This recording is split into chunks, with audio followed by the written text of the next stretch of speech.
This is such an awkward angle, and I'm sorry. Ow. Did I pull it out? I did. Oh my gosh, I had this huge eyelash that was like so long for no reason. Can you guys see it? Like, it was huge for no reason, and it was white, and it would just keep growing and growing and growing, but I pulled it out. Anyways, so I came to drive around in the lake just because I wanted to see the beauty of it when it's snowing. The Wyandotte County Lake. I'm sitting here at this little spot where I could just see the entire lake, the trees, the animals, the birds, and everything.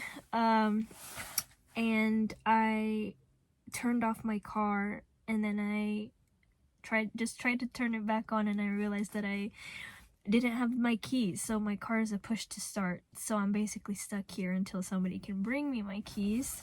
But I wanted to go ahead and film this video, and I know you guys know that I've filmed not every other part of my life, but like most parts of my life, especially when I was pretty consistent with my YouTube before I started school and everything. So this is just another series that I want to document.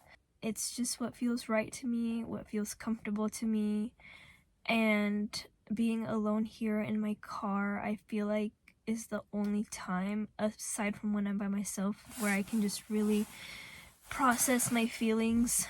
I have been watching a lot of TikToks about people with cancer, and it's been very comforting to know or to feel like there's other people in the same boat as me. Not that I wish cancer upon anybody, obviously. I wouldn't want to wish this on anybody in the whole entire world. But it's nice to hear people's stories and hear how they cope with things and all of that. So I wanted to film this process. Hopefully it'll be something that I can look back on and be proud of myself for getting through. Or it could be a spot for anybody else going through the same thing as me to find comfort, or any of the above. If these videos help at least one person in one percentage of a way, that makes it all worth it for me. I was told by my doctors that I have cancer, and they don't know which kind of cancer it is yet, because... So let's go back in time to how all of this even started.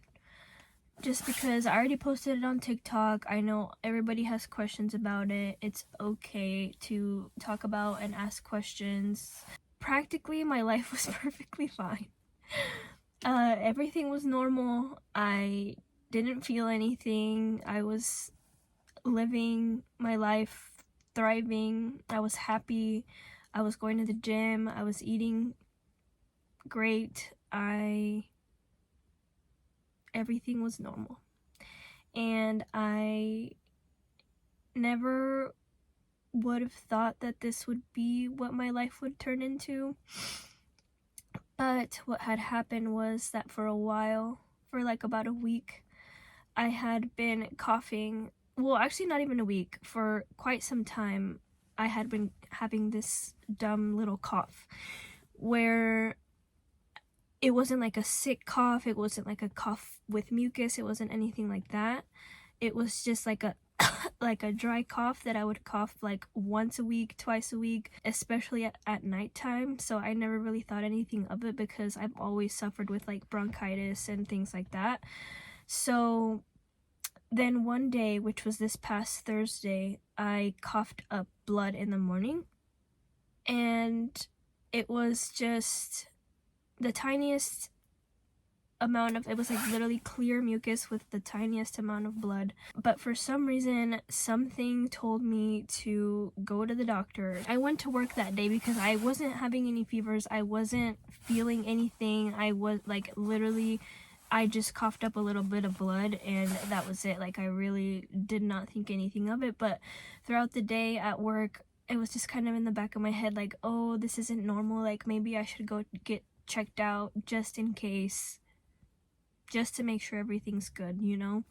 So after work, I got off at 3. I went to the urgent care at KU. They took me in. I presented my symptoms to the doctor. You know, I told him that I had been having this cough for a really long time.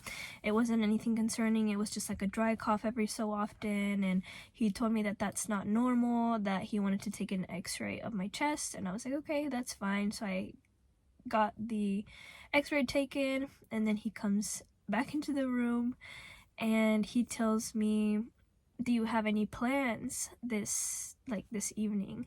And I was like, no, I don't.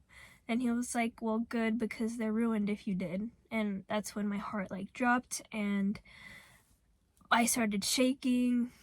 And anyways, so he turns on the computer and he's like, we need to take a look at this x-ray together. Okay, pulls up the x-ray. And then on the x-ray, they find a mass, and they couldn't tell if it was on my heart or if it was on my lungs. But he was like, yeah, I'm going to transfer your case over to the urgent care because you need to have a CT scan done just to make sure that it's not anything bad. Hi, guys. I'm currently in the, not in the emergency room, but in the urgent care. And they just took an x-ray of my lungs and they found a pretty big mass on my heart. So they're gonna be sending me to the emergency room for the next couple of hours. We're gonna take a CAT scan and see what it is. Hopefully it's nothing bad. I already called my mom and she's coming over, but it's scary. I'm like, my heart is shaking. I'm shaking. I'm thinking of like all the possible things that could be wrong. So, I don't know. I'll just keep you guys updated.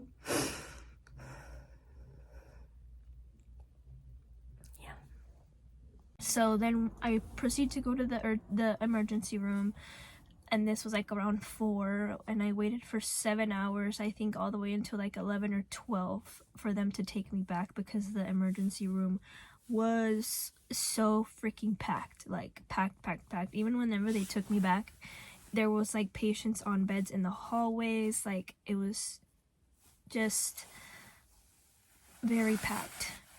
And I was taken back. They took a whole bunch of freaking blood from my body. I had never had so much blood taken out ever in my whole entire life. They took like 3 vials first, and then 4 blood cultures where they had to like fill up like 4 bottles that were like this big with blood, and then another 5 vials.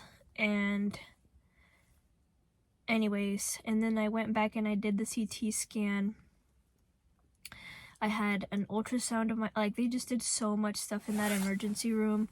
And then I had my CT scan done, and then the doctor came in, and that's when she told me that I had cancer.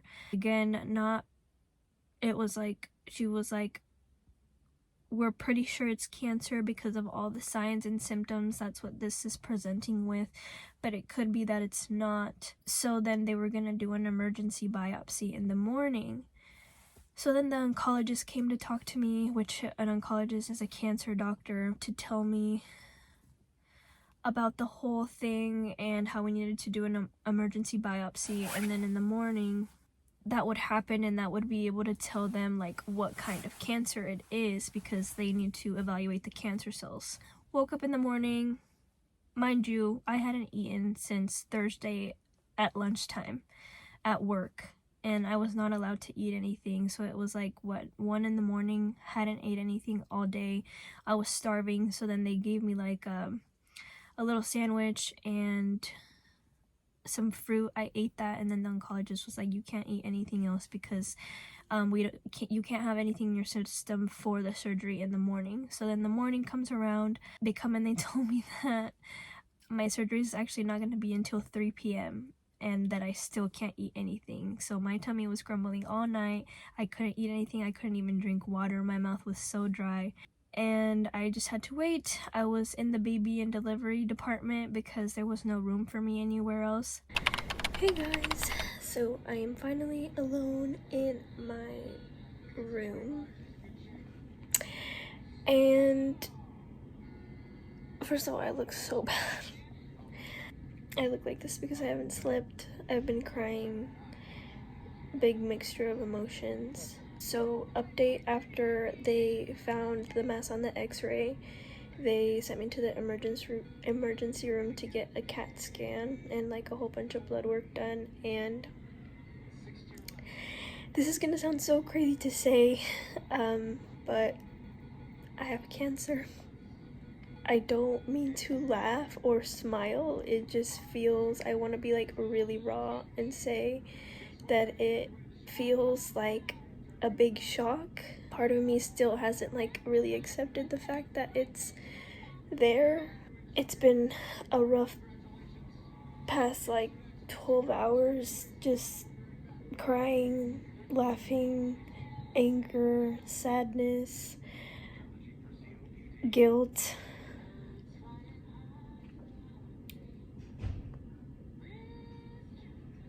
So yeah, people have been coming in. I'm literally like covered in pokes and things because I've gotten my blood drawn so much. I've gotten so many things through my IV. And yeah, that's the update. I have surgery here in a couple of hours for a biopsy. They are gonna stick a tube down my throat to see if they can take an ultrasound of the mass and take a chunk of it out to send it out to the lab to get it biopsied to see what kind of lymphoma it is. And then we're gonna go from there to see when I'm gonna start chemo. And part of me is just like so in disbelief because I came in after work yesterday thinking that they were gonna just be like, oh, this is what you have, here's some medications, take them for 2 weeks, you know, the typical doctor response. He showed me the mass on the x-ray and it's really big. They measured it on the CAT scan and it's 2 inches by 3 inches, so it's pretty big. So yeah, it's just been a lot to process over the past couple of hours. I've never been so scared of a door click in my life. Like every time the door clicks, I already know somebody's gonna either come in to tell me something bad, come in to draw more blood or whatever. But right now I'm feeling pretty optimistic because the lung doctors, the mass ended up being on my lungs actually. They couldn't see if it was on my heart or on my lungs, but once they took the CAT scan, they saw that it's on my lungs. And the doctor just made me feel really safe, and he told me that the prognosis, considering I'm so young and I don't like drink, I don't smoke, I don't do anything, I eat relatively healthy, thankfully, he thinks that this cancer is going to respond really well to the chemotherapy, which is what I'm hoping for. A lot of things to think about right now. I feel like I constantly zone out thinking about what my life is going to be like moving forward. So yeah, I'll keep you guys updated. And life definitely just did a 360. Bye guys. They took me back early for my surgery at like 12:45, and that they put me under, and then afterwards I was just very, very weak. I couldn't talk because what they did was a bronchopsy or brachiopsy, I can't even remember the name anymore. Bronchopsy, whatever, where they put me under and they shoved like a tube down my throat to try to get a part of the tumor to send it off to the lab. And I woke up and everything was just really irritated, really sore, really painful. I couldn't talk, I could only whisper. I was really weak because of the anesthesia medication that they had given me. And then after that, just every 30 minutes to an hour, more people would just come in and take blood and take vials and take vitals, and that's how it was. I couldn't eat. My first meal after the surgery was kind of painful because I could just feel the food scrape down my esophagus. People came to visit me that night, and then I was discharged the next day in the afternoon. That morning that I got discharged, I got like 5 more tubes of blood taken out. They were like, okay, we will wait for the results, and then you have an appointment on Thursday, which was today. And that's where well, first of all, they told me they were going to call me with the results sometime between Monday and Thursday, but I never received the call. Now, I understand why. So they never called me with the results. I had an appointment today. I went and they told me that the biopsy that they had gotten of my tumor wasn't big enough to make a diagnosis off of, so I basically have to get the surgery done again. And after that, once they can confirm what kind of cancer it is, they will treat me with whatever treatment they feel is best. I'm trying to think of like questions that people may have. How do I feel? I feel like that's a pretty common question. Obviously, this past week now, wow, it's been a week. This past week now has been a whirlwind of emotions and feelings, and it's just been crazy. Obviously, cancer is something that I never would have thought. Like, I literally just went into the clinic thinking that they were going to be like, oh, you're just coughing up blood because of this, here's some pills, like take them for 2 weeks, see if it goes away, you know. And literally my life just did a whole 360. In the beginning, it's almost like I couldn't believe it. Like, part of me was just so like, there's no way. Like, I just wanted it to be fake. I wanted it to be a dream or a nightmare even. Like, I kept going to sleep, like how the nurses come like every 30 minutes to an hour to 2 hours to like check on you. In between those sessions, I would fall asleep, and I would just hope and pray that when I woke up, I was just in my room and that it was all a bad nightmare. But I would wake up and I would still be in the hospital. And I don't think it really felt real until the surgery. Afterwards, I was like, okay, like, this is happening, you know. It didn't feel real at first. You go through so many kind of emotions. At first it doesn't feel real, then you feel angry, like, why me? Then you feel guilty, like, what did I do wrong? What did I ever do to deserve this? You start thinking about your life moving forward and how everything is going to be so different, and that now tomorrow isn't promised, you know. And it's just a lot to take in all at once, especially when you're in the hospital and they're drawing blood from you so many times, and then having everybody come see you just makes it more and more real. And it was great having everybody like go visit me in the hospital and come visit me at home, because it kind of gave me a lot of company and laughs and good vibes, good words to kind of keep me going and keep me company. Because when nobody was at the hospital, I would just sit there and like stare into the void and zone out and just think about all the what ifs. But after I got discharged from the hospital and I stopped feeling so weak from the surgery and stuff, I've just been very positive. I know this video doesn't seem very positive, but I've been trying to be very positive. I've been trying to be very strong and just enjoy day by day.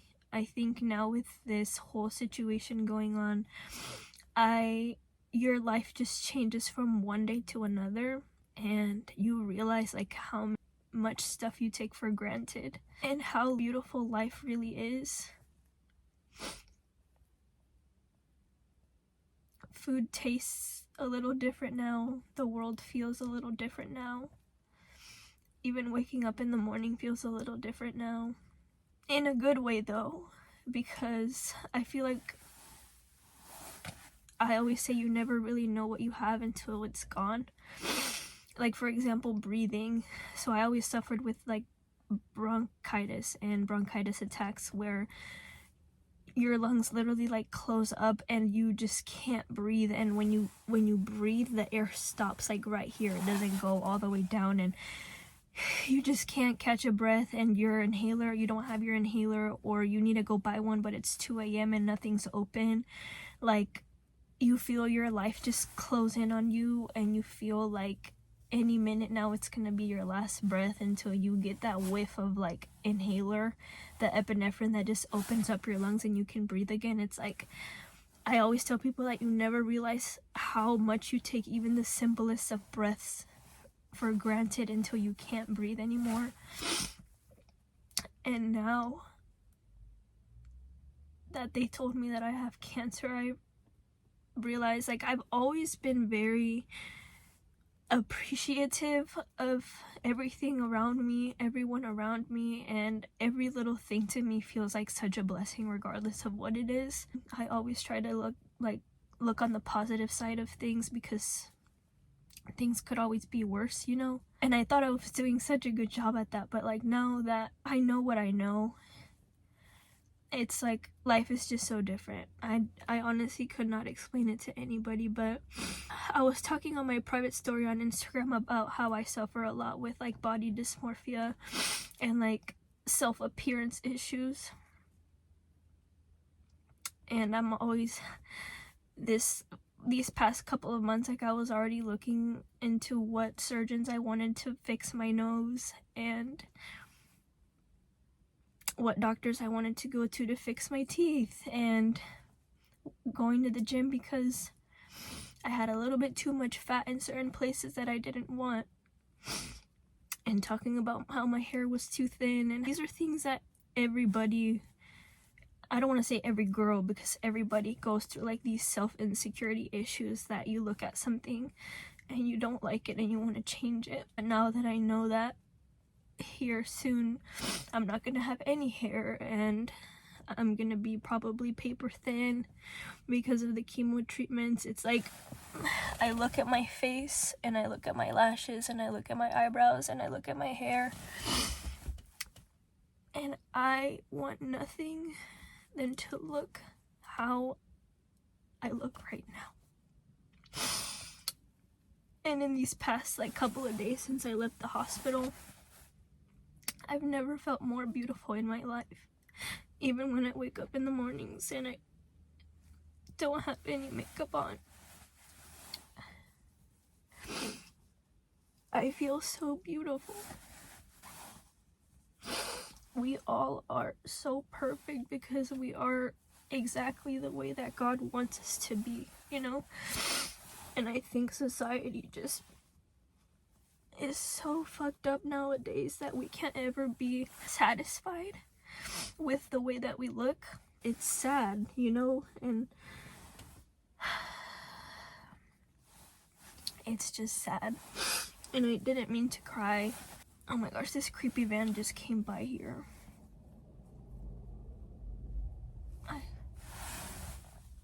Living with cancer and knowing that it's there, even though I'm not getting any treatment for it yet, it's like walking around, living your life and knowing that you have a fat piece of gum just stuck in the back of your hair. And everybody knows that you have it, but they pretend like you don't. They try their best to treat you as normal as possible, but you know that it's there and you just want it gone.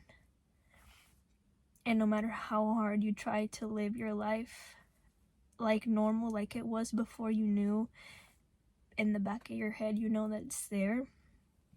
And now that they told me where the tumor is, it's in my chest right here. Like, my boobs, like right there, it's in my chest, in between. Like, it's my heart, and then it's the tumor, and then it's like the skin of my chest. I can feel it. I know that it's there. I can feel exactly where it's at. It's 2 by 3 millimeters, which is the size, 2 by 3 inches, girl, 2 by 3 inches, I'm sorry. I thought that the doctor, when she came in to tell me, I thought she was gonna be like, oh, it's 2 by 3 millimeters, which is really, really tiny. No, it's 2 by 3 inches. She's a big one. She's about the size of a golf ball. So yeah, I have surgery now this upcoming Tuesday to do the biopsy again. They're gonna try to access the tumor from a different access point to try to get a better biopsy, I guess, to see if they can get a good chunk out of there or whatever. Life is just crazy. Even I was driving through the lake here and like listening to Maverick City, which is a religious group that I listen to. They have really, really good music, so if you're ever feeling anxious, if you're ever feeling sad, if you're ever feeling scared, if you're ever feeling anything, I recommend that you listen to them because they have gotten me through the hardest of times. For some reason, I don't feel scared. I don't feel like my life is over. I don't feel...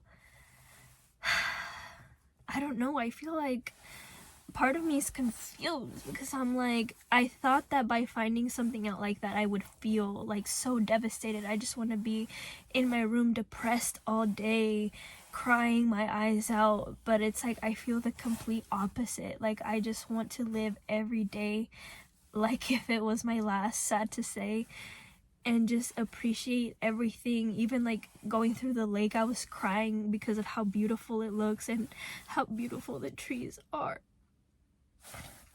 and how beautiful the snow is and how God is so amazing that he can create such beautiful stuff.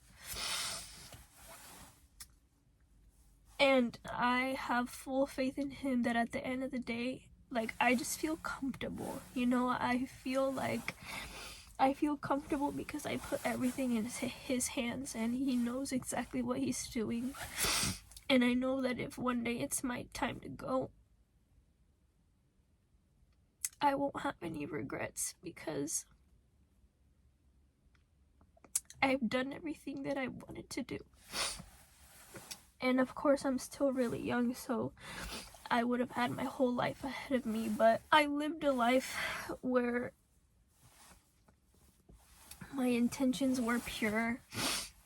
I live confidently knowing that anybody can say anything about me, but I know that God knows me in my heart, and he knows that I never wished bad on anybody. I never intentionally harmed anyone.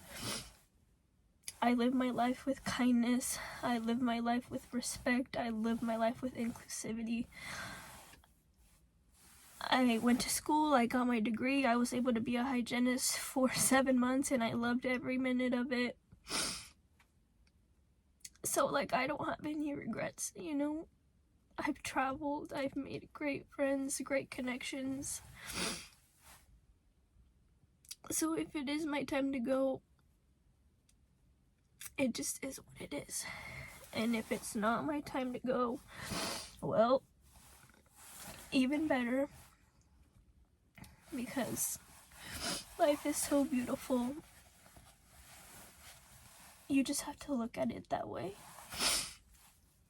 And now I realize that thankfully I've never been an anxious person. I've never been somebody that I overthink a lot, but like, I don't worry about things. Like, I just leave it all up to God and I let him handle it. I never like lose sleep over anything. But now when they tell you something like this, it's kind of like you realize that as long as you're healthy and as long as everyone else around you, the people that you care about, are healthy, nothing matters aside from that. Nothing is really that important to fixate your mind on. Nothing matters. In this life, nothing really matters. And whatever you're worried about, just let it go. It all works itself out the way it's meant to. Nothing matters. Moving forward, I don't know what my life has in store for me. I just know that I feel at peace. I feel comfortable. I don't feel guilty. Like, I don't feel like I did something wrong and God is punishing me. I don't feel that way. I feel faithful. I feel like this is just in God's hands and He can take the wheel. I'm just going to ride along and try to give it my best and try to overcome this. And I don't know, try to make the best of it, I guess. So yeah, that's my story as of now. I'll keep you guys updated. I don't know if I'll feel comfortable with filming, like, once I start losing my hair, if I start losing my hair and things like that, but for now, I'll try to keep you guys updated, vlog the process, vlog my feelings, vlog my emotions, vlog, you know, whatever. That's how I feel right now. It's getting cold in my car, so I'm gonna go ahead and call John because I think he's the one that has my keys. But yeah, I hope you guys have an amazing day. Thank you guys to everybody who's already reached out to me, who's gone to see me, who's messaged me privately. It really means a lot. And just remember that life is short. Life is really short. And whatever worries you have, just leave them up to God and everything's gonna be okay. Just take a deep breath. That's what I do sometimes at night when I get like little anxiety attacks about this whole thing. I'm just like, I take a deep breath and I'm like, God, it's in your hands. And then I feel better. And listen to those Maverick City songs. They're really good. But yeah, thank you guys so much for watching. Again, if you guys have any questions, feel free to comment down below. Give this video a thumbs up, a like, and a subscribe so I can afford my chemo treatment later. Just kidding. But yeah, thank you guys so much for watching. Stay tuned for the next one. I love you so much. Peace!